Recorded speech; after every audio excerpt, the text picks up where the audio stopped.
Did you always plan and hope to have such a large family? I didn't. I didn't set out to have 10. In fact, I actually publicly said one time, well, I'm not going to have 10, because I was having them quite close, and did think I was finished at 8, because I had 8 in 10 years. So I thought, this is my family. Yeah. And thankfully I have the other 2.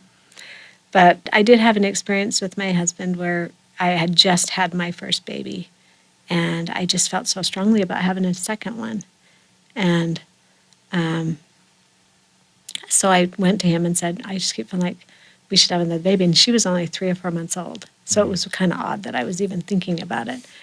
And at that time we did sit down, and he said, well, I see us with a lot of kids, but it's up to you. I'll never be Mr. Mom. Obviously he traveled, and he just said it has to be up to you. Well, how many you want to have, and how close together you want them. And so I really took that to heart. And for 2 or 3 weeks, I really prayed about it and thought about it and even fasted about it. And I even kind of was shown my last little boy's face in kind of an answer to my prayers. And the words came to me that there would be certain spirits that would come to me. I just needed to be willing.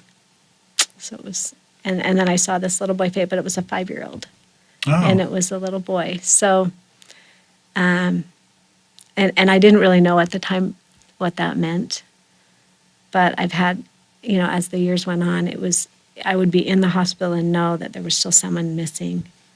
So I really believe these kids came together and, really, they're all close, they're all friends. And I mean, I look at it as so much bigger than me, because 8 and 10 years, even physiologically, is pretty amazing. Yeah. And that they were all healthy. And so, well, the only credit I can take is being willing. Well, that's the first thing. You have to be willing to take on responsibilities and challenges, and then the more you're willing to do, the more the Lord lifts us up. Well, and I do believe, I look at parenting as, we really are just a steward, and he just trusts me with these amazing spirits. Mm-hmm. But he's also willing to help me, and has. Literally, I can give all credit to God. Right. I can take a good very partner. Little credit. He's been an amazing. I don't think they'd be who they were without him.